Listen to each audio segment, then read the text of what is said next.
олон хүний олон жил шаардсан, нэгсэн, санал болгосон тэрний эцэст Black Mirror эхлүүллээ. За Black Mirror-ийн хувьд бол анх 2011 онд Британд гарч эхэлж исэн Английн Channel 4 гэж одоо үнгүү гардаг юм Британий сууг бол байдгийн бэлээ. Тэгээ олон нийтийн эзэмшил бол байдаг ийм компани юм бэлээ, телевиз юм бэлээ. Тэгээд Channel 4 дээр бол анх гарахтаа бол тухайн үедээ бас нэлийн шок болж исэн. Нэлээд анхаарал бас батж исэн ийм бүтээл бол байсан. Тэ эхний 2 бүлэг бол 11 онд эхний бүлэг 3 ангитай гараад 2 дахь бүлэг бол 13 онд 2 бас 3 ангитай гараад тэгээ 14 оны Christmas-ийн үеэр бол White Christmas гэж special одоо тусгай анги гэх юм уу тий гаргаад бол одоо хэсэг бол зогссон байсан. За тэгээ тэрний дараа Netflix аль биесээр одоо хийх болон дамжуулах одоо юун дээр сервис дээр байлгах ийм одоо бүтэн эрхийг нь бол одоо худалдаж аваад юу яасан оруулаад бол эхэлсэн. За тэгээ шинэ ангиудыг хийж гисэн. За тэгээ 16 онд Netflix дээр одоо 3 дахь бүлэг гарч ихэснээр бол бүр олон хүнд бол дэлхийд даяараа хүнд хүрэх боломжтой болсон. За Монголд Netflix-аас 17-8 үеийн үед аль биесээр ажиллаж эхлэхэд бол бас монголчууд маань 17-8 байсан баха тэр хавцаа бол одоо үзэж болоод эхлэхэд хүмүүст бас нэлээд хурж эхэлсэн. Ийм цоврал бол байж байгаа. За хүмүүс бол тэр үед л ярьдаг байсан Black Mirror ялангуяа Netflix хүрснийхэн дараа бол ярьдаг байсан. За би бол анханасаа тэр үдний тийм үзэх анхаарал нэг сонирхол болоод татаж байгаагүй. Уг нь бол би шинжлэх ухааны зөвнөлт бүтээлүүд бол их дуртай. Ялангуяа нийгмийн комментари шинжлэх ухааны зөвнөлт бүтээлүүд дуртай. Гэхдээ зүгээр л одоо ингээд нэгдүгээр нэг анги нурттай, хоёрдугаар ингээ олон анги гарцсан, олон сизон гарцсан гэдэг нэг тийм нэг сонирхолгүй байгаад байдаг байсан. Тэгээ эхлүүлэхгүй удажчихсан. Нэг удажгаар нэг юм яваад байдаг штэ. Одоо жишээ Stranger Things те би одоо нэг сизоныг анх гарахтан үлзээс ямар их хайрлаж ялаа. Тэгээ сизон 2-ыг үзсэн тухай үед нь. Гэхдээ 3 дахь үед нь үзээгүй. Тэгээ явсаар идэл 4 гараад 4 нь одоо удажчихгууд ингээд одоо 5 дахь сизон гарах гэж штэ. Энэ шиг 5 сумдагтай үзнээр юу хийнэ. Гэхдээ тийм ийм бол болчиход байгаа. За тэгээд Black Mirror-ыг бол ямар ч байсан үзлээ. За хэдүүлээ Black Mirror review яаж явах вэ гэдэг үсээрэй гэж бодож байна. За би season-аар нь review явуулна гэж бол бодож байна анги гэхээсээ илүү. За ямар ч байсан одоогоор бол эхний 3 ангиг бол үзлээ. За тэгээд эхний 3 ангийг цуцсан нэг юм нэг видеон дотор базаад ингээд яриад явъя гэж бодож байна. За дараа нь 2 за тэгээд special-ыг магадгүй 2 таа хамт ч юм уу те. Ингээд явна. За тэгээд Британи бүтээлүүд дээр бас нэг юм юу байдаг. Одоо бид нар англи хэл дээр ер нь бол Америк гэсэн үг л дээ.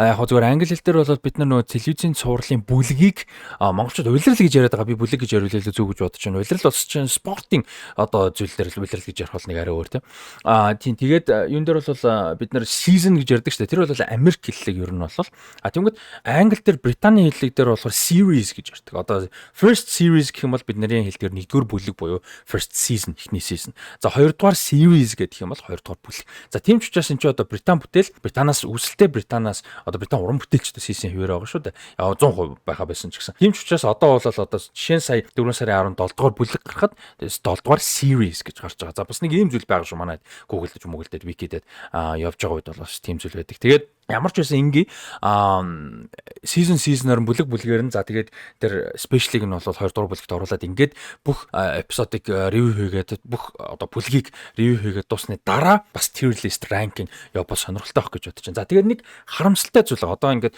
оройтож хоцорж ихэлсний миний одоо гай тэгээд харамсалтай тэгээд одоо энэ олон жил хүлээж чад яг энэ 7 хоног таардаг нэгэн балаа юм байна. Юу вэ гэхээр 6 дугаар бүлгийн дараа авчлаараа 4 дугаар бүлгийн дараа 5 дугаар бүлгийн өмнө 18 оны 12 сарын 28-нд Bandersnatch гэж одоо interactive кино гарсан. За interactive гэдэг нь үзэгч үзэнгээ зохиол үйл явдалд оролцох одоо шийдэхтэй зохиол үйл явдал өрнөл нь хаашаа явахыг шийдэх боломжтой юм бүтээл бол гарсан. Netflix дээр үзэхдээ тэгж үзэх боломжтой. Тэгээ би яг ингээд Black Mirror үзээд эхлүүлчихэ байж исэн чинь одоо жишээ нь сая ингээд ихний 3 анги ингээд байж исэн чинь interactive одоо кинонд бол Netflix их ач холбогдол өгч байсан шүү дээ. Тэгээ өөр бас хэд нэг чинь comedy stand up comedy-ны нэг юм одоо interactive бас special бас гарсан юм байлээ л. Тэгээд тэрэн дээр одоо 2022 онд бол нэг юу захирлуудын нэг нь бас ярилцлага өгч байсан байл одоо энэ нөгөө нэг кино interactive юмыг хариуцдаг захирлан. Тэгээ мань хүн бол одоо ирээдүйд бол Netflix ингээд энэ тал дээр бол нэлийн мөнгө одоо юу янаа хөрөнгө оруулалт хийнэ. Netflix ирээд бол ингээд interactive бүтээлүүд бол нэлээд ач холбогдолтой гэж бол 10 22 онд биш ээ 19 онд ярьж исэн юм байна л да. Тэгсэн чинь тэр нөхөр 22 онд халагдсан юм байлээ. Тэгээд ер нь Netflix тэр чигээр 22 оноос 23 22 оноос эхлээд бол юм видео тоглоом руу нэлээд орсон. Та Netflix яг нөгөө official хэлбэрлээд хэрэгэлдэг хүмүүс маань мэдж байгаа. Утсан дээр апнууд, таблетэн дээр апнууд бүгдээр тоглоом гэдэг хэсэгтэй олцсон. Одоо GTA San Andreas, GTA 3, Vice City гэдэг тоглоомнуудыг жишээ нь таблет утсан дээр тоглох боломжтой болсон. Одоо гар мар холбоод жишээ нь би одоо Samsung-ын таблетэн дээр ингээд ийм Bluetooth гараар жишээ нь холбочихсон San Andreas тоглож байгаа юусэн тий. Ийм юм бол гэх мэт олон тоглоомнууд байж байгаа ийм боломжтой болчихсон гэсэн. Тэгээд сая одоо сүүлд юу яаж байгаа юм бэ лээ. Монголд арай апдейт хийж эхлэегүй байлээ. Гэхдээ телевизийн одоо app нь байгаа шүү дээ Netflix-ийн.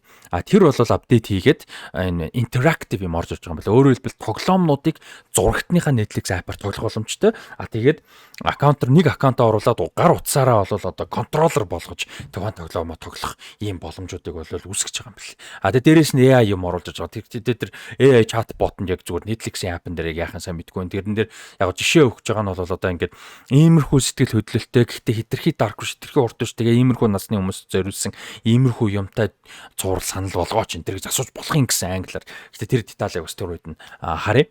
За ингээд иймэрхүү шинжилэлт өөрчлөлтүүдээс болоод энэ одоо компани бодлого өөрчлөгдсөнөөр бол одоо Black Mirror-ийн тэр хөтөлбөрийн дунд нь Black Mirror гэдэг зурлын Bandersnatch гэдэг зурвал ер нь бол үрд өчигдөр албан ёсоор хасагдсан. Өчигдөр буюу одоо миний бичлэг хийж байгаа өдрийн хувьд бол одоо 5 сарын 12-нд албан ёсоор хасагдсан. Би өмнө нь үзээд амжиж гэж бодсон. Тэгээд чадсангүй. Айгу харамсалтай нь яг Netflix дээр нь уг нь ингээд үзээд мэдэрчихсэн байсан бас байна. Тэгээ одоо саяны 7 дугаар бүлэг дээр жишээ нь Bandersnatch дээр гардаг Will Poulter жүжигчний тогсон дүрс гардыг байлаа шүү дээ. Нэг анги дээр нь плейлист гэлээ юу гэлээ. Плейлист биш хаа нэг тийм анги play think-члэн тийм ангиус. Иймэрхүү юм бол байгаа. Тэр бас жоохон харамсалтай байна.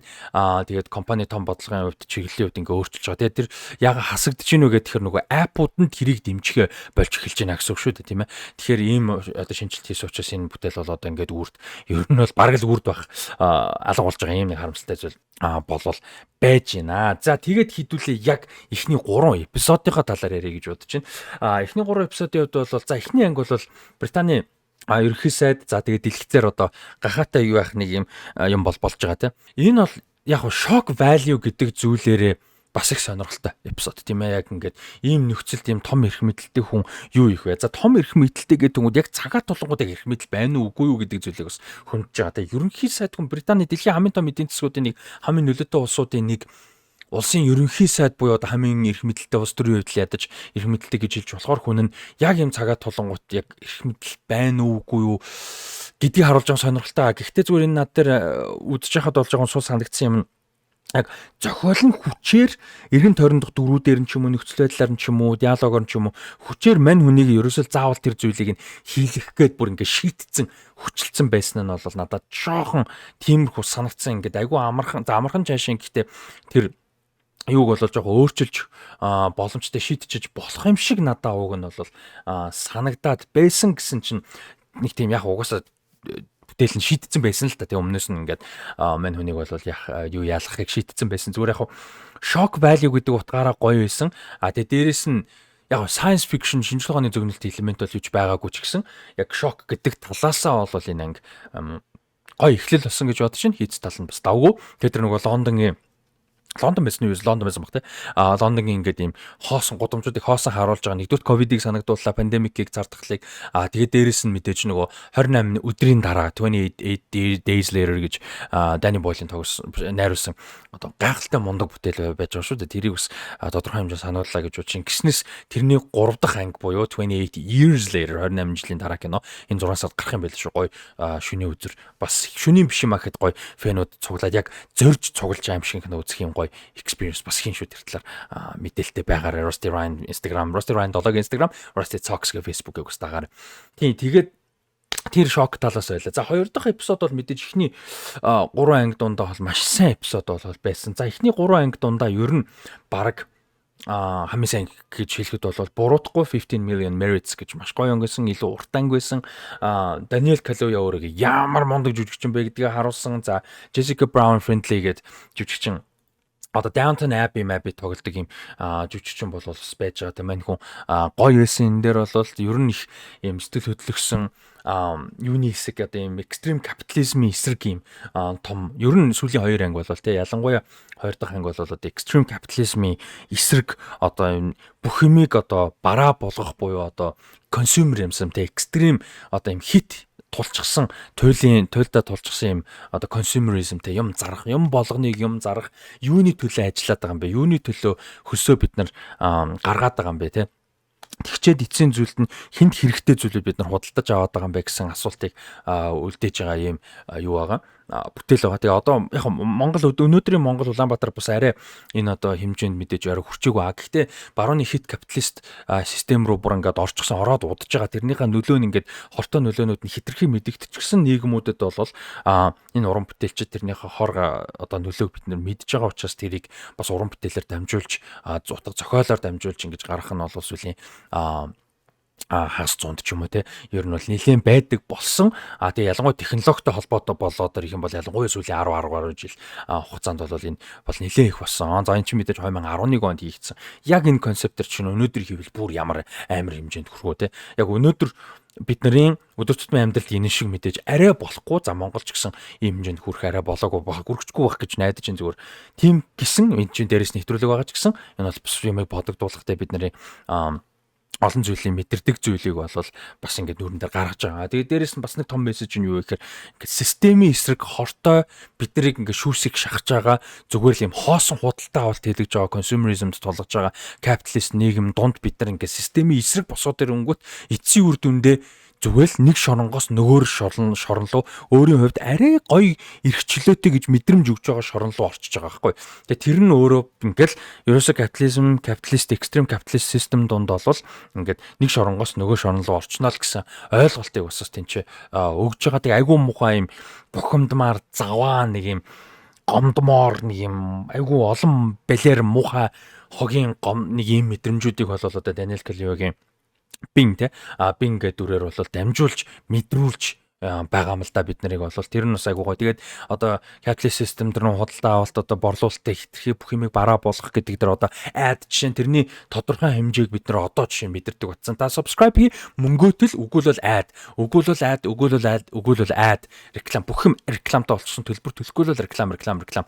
Одоо Facebook дээр өөрийнхөө профайл руу ороод доош явуулахад дунд нь реклам байдаг болсон. Instagram дээр та хараад үзээрэй өөрийнхөө одоо тэр таймлайн гэдэг үлээ тэр хэсгийг ингээд явуулаад үзээр яг хідэн яг дагдаг хүний чинь пост байна. Хідэн ad sponsored suggested гэдэг нь яг үнэндээ ad өөр хувилбарын ad байхгүй юу?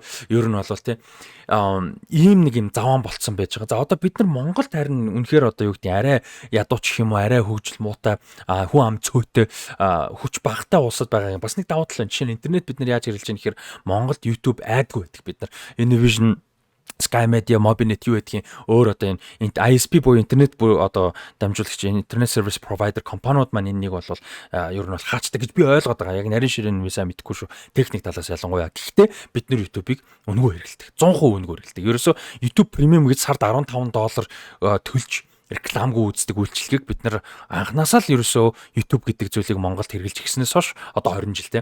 Арай 120 жил арай өрөхгүй. Гэхдээ ер нь 20 орчим жил ингээд юу яаж үнгүй хэрэглэж байна. Тэнгүүд YouTube Premium гэдэг чинь өөрөө гараад удаж байгаа. Тэнгүүд та хэд маань гадаад дотоод хэрвээ явж үзсэн бол мэдгэл багтаа явж үзсэн хүмүүс нь бол шууд хэл гараал YouTube болвол одоо шууд юу яадаг те. Төлбөртэй болоод эхэлдэг. Битүү рекламтай төлбөртэй жоо битүү реклам бол юм үзнэ гэдэг маш хэцүү байдаг те. Тэгээд Premium төлжээж одоо эсвэл нэг сарын нөгөө нэг гадаад дотоод яваагүй удаж эсвэл анх удаа явангууд ихний нэг сард нь Premium санал болгодог шүү дээ те. Тэгээд YouTube Premium хэрэглэдэг ч юм уу нөгөө ингээд тэр Premium төлсөн үедээ хүмүүсийн контент үзүүг тэрнээс төлбөр нь жоохон хэмжээнд одоо контент creator хүмүүстэй очдог ч юм уу те. Ийм бол систем бол байдаг. Тэгээ яг хуу YouTube арай гайгүй л те бас ядаж хүмүүст тодорхой хэмжээнд 45 орчим хувь нь баха ad реклам юмны үзэгчдэд креаторүүдэд болоод очдог ad рекламны тэгээ бус нь бол бусад суугууд бол Facebook ч юм уу TikTok гэдэр бол бүр креаторүүдтэй Twitch гэсэн креаторүүдэд очдог нь маш бага штэ тий хамгийн их нь юу гэж OnlyFans 80-20% байдаг anyway тэгээд 80% креаторүүдтэй очдог тэгээд Иймэрхүү болчоод байна бид нар өдөр тутмын амьдрал. Яг энэ шиг ингээд хэмжээнд тодорхой хэмжээнд биш ч гэсэн гэхдээ бодоод үзт мега корпорационууд бидний нүдийг нээсэн байгаа хаацсан байгаа үдж байгаа үггүй хянж болдог бол рекламыг ингэж тулгаж штэ. Ер нь unskippable реклам жишээ байдагтай адилхан байхгүй юу те. Ер нь бол тулгах байсан. Тэрийг энэ гаргаж байгаа. Тэгээд энэ анги бол бас яг мэдээж хөндөж байгаа сэдв юм шууд нүүрэнд нь тулгаж байгаа юм л да. Яг нийгмийн commentary system political ингээд шүүмжтэй ч юм уу бүтээлүүд яг ингээд нүүрэнд тулгаж хийх бол ихэнхдээ зөв шийдэл бол болдоггүй. Ихэнхдээ ингээд хүн ингээд нэг юм нүүрэнд тулгасан ингээд шүүмж юм бол нэг тийм урлагаар дамжуулаад бас яг нэг тэгэж нүдэ бол олдоггүй ихэнх нөхцөлд. Энэ бол яг ингээд юм шинжлэх ухааны зөвлөлт маягаар хийж байгаа. Тэгээ бидний өдөр тутамдаа байгаа зүйлийг тодорхой хэмжээнд хэтрүүлээд ингээд хүчингүүт ялангуяа одоо цагт ингээд үзэхэд энэ бол том давгүй бол санагцсан. Ер нь ихний 3 ангиас хамгийн таалагдсан анги байсан. За 3 дахь анги бол entire history of you гэж байгаа. За энэ бол privacy гэдэг зүйл. Хувийн орон зай, хувийн нууц гэхээр айгүй юм асуудалтай юм шиг болох гэдэг. Гэхдээ зүгээр хувийн орон зайл гэж хэлчихэд privacy гэдэг зүйл ямар байхгүй болсон юм бэ гэдэг асуудлыг бас хүнд чинь дөнгөж сайхан дата банк гэдэг газрын бол датагаа алдлаа шүү дээ. Монголд 300 мянган иргэний хувийн мэдээлэл, дансны мэдээлэл, маш олон төрлийн регистр, инэтэр гэдэг ийм мэдээллийг бол датагаар жишээ нь алдсан. Тэрэнд бараг л 300 мянган аккаунт гэлөө 300 мянган хүн гэлээ би 300 мянган хүн гэж санаад байна. Тэгээд тэр датаны алдсан бол Монголд амар том юм асуудал бол жишээ нь болсон. Тэр датаг ингээд $25 мянган black market жишээ нь зарж байгаа зарна бүр ингээд ил тод болчихсон ингээд явж исэн тий.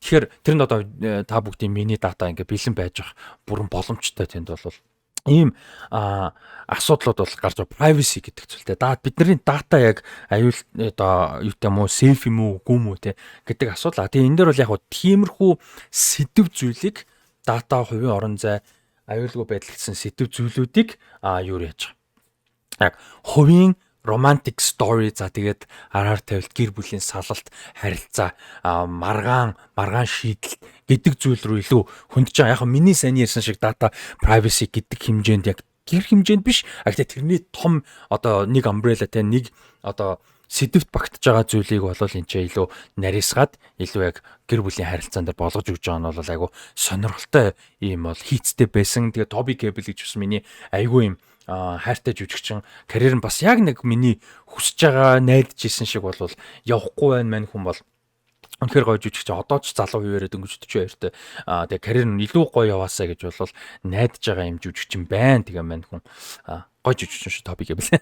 Тэгээд нөгөөт нь бол Jodie Whittaker гэдэг ихнэрхэн дур тоглож байгаа. Jodie Whittaker-ийн хувьд бол 12 дахь доктор хин гэдэгтэй монголоор доктор хүү үздэг хүмүүс байдаг бол бас мэдэх баха гэж бодож байна тийм. Ийм анги бол байж байгаа. Тэгээ энэ дээр юу гараж ийн гэхээр ингээл нөгөө чи ингэсэн би тэгсэн чи ингэсэн гэдэг зүйл ер нь эцсийн үр дүнд юунд хүрэх юм бэ гэдэг асуудал ярьж байгаа. Одоо хүмүүсийн харилцаа юун дээр тогтдог вэ?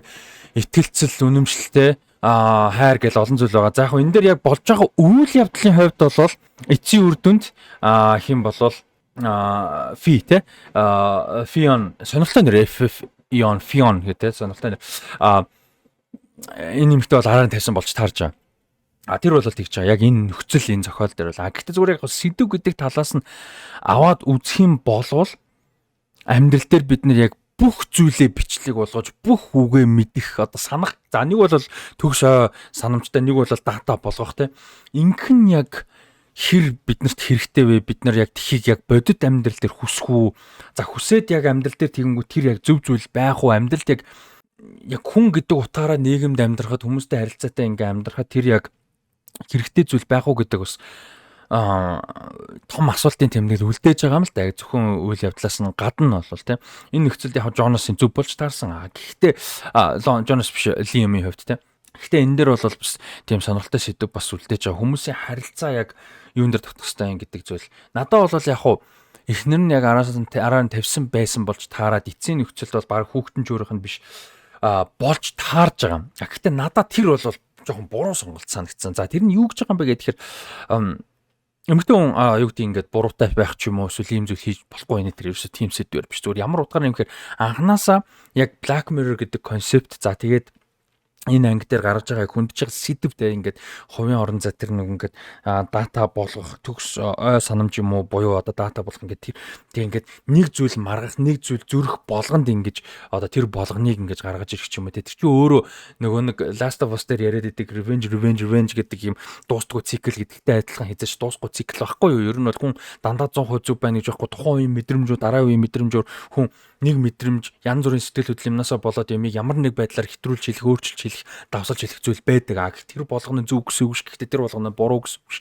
Тэр болгоныг дараа нь сөхөж гаргаж ирж ингэж ярьж өөр argument одоо маргаан хэрүүлч юм уу те тийм зүйл дээр гаргаж ирэх нь яг давсалж байгаа гал дээр тос нэмж байгаа ийм зүйл болно гэдгийг л харуулж байгаа юм л да. Ууг наа. Гэхдээ зүгээр ингээд яг хим фи буруутай байсан болж тараад яг араар нь тавьсан. Зөвхөн араар нь тавьсан ч биш бүр хүүхэд нь өөрийнх нь биш одоо Джейсон Джонас их болж таарж байгаа юм л да. Тэгээд дуусчаа. Тэгчингүүт энэ бүтээл яг тэр нөгөө нэг хувийн privacy яг ингээд саний яриад байсан миний сэдвүүд рүүгээ фокус нь биш болчихж байгаа байхгүй юу? Тэр энэ технологи одоо энэ нөгөө хувийн орон зай тэр нөгөө ингээд дата тэр юмнуудыг зөвтгөгчж байгаа байхгүй юу? Ер нь бол яг мэдээж нэг өнцөг тий байж болно. Нэг одоо юу гэдэг юм бид нар ийм хэмжээний дататай байх юм бол хүн худлаа ярих боломж хэцүү болно гэдэг ч юм ингээд одоо энэ нөхцөлд араар тавих за энэс өөрөөр одоо янз бүрийн зүйлүүд тий гэрээ хилцэл хийх одоо юу байдгийг айгүй олон зүйл энэ ажил дээр нөгөө нэг ярьдэн штэ ажлын ярилцсанд орчоод ингээд нөгөөдг нь ингээд удахгүй өөртөө чинь ярина гэж найдаж байна ярина гэж найдаж байна гэдэгтээ итгэлтэй байна баг тэр нь хоолгоо нэг юм хэлдэг штэ тий тэр мөрийг ингээ харахад бол хэрэгтэй нөхцөл байхаар болж байгааг харуулж байгаа. Тэгээ энэ нөхцөлд юмд бол зөв болж байгаа. Мэдээж төр өнцгөн байгаа. Тийм өнцгөр хийсэн. Гэхдээ зүгээр яг гол сэдв дээрээ илүү фокуссан болвол эхнэр нь буруугүй байсан болвол ууг нь фокус нь тэр технологи нь аюултай маа гэдэг зүйл рүү илүү болох байсан болоо гэж би бодсон. Гэхдээ тийм миний хувьд бол юм байна. Тэгээ ингээд 3 анги бол ер нь таалагдсан. Тэгээд яг эхний анги бол яалтч нөгөө нэг shock value гэдэг утгаараа эхний анги бас айгүй чухал байсан. Тэгээд цаашаа яг шинжлэх ухааны зөвлөлтөй юм руугаа орсон нь сонирхолтой байсан. Тэгээд одоо ямар ч байсан гэсэн эхний 3 ангийг үзэхэд бол 20 дугаар анги хамгийн их таалагдаа. За тэгээ 3 тэгээ 1-р анги гэж бол явахаар байна. Тэгээд season болгоныг нь бол series болгоныг нь бүлэг болгоныг нь тус нь review хийгээд явъя гэж бодож байна. Та хэд ихний 3 ангийн айл нь та хэд айл нь таалагддаг вэ гэдэг сэтгэлээ хуваалцаараа дараагийн ангиудыг мэдээж тухайн үед нас нэмээд ярилцаад яваарай.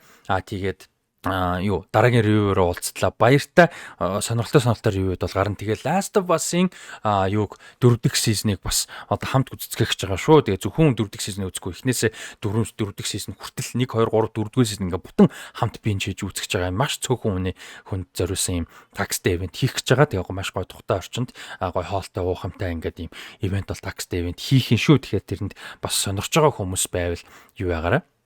Instagram-аар Rusty Rand гэдэг байгаа эсвэл Facebook-оор Rusty Talks гэдэг байгаа холбогдоорой мэдээлэл авах хүсвэл тийм 5 дахьд буюу 5 сарын 16-нд үзнэ. За харин энэ 16-нд хойш энэ ревюг үзэж байгаа бол Black Mirror-ийн дараагийн ревюгээр уулзтлаа. Баярлалаа.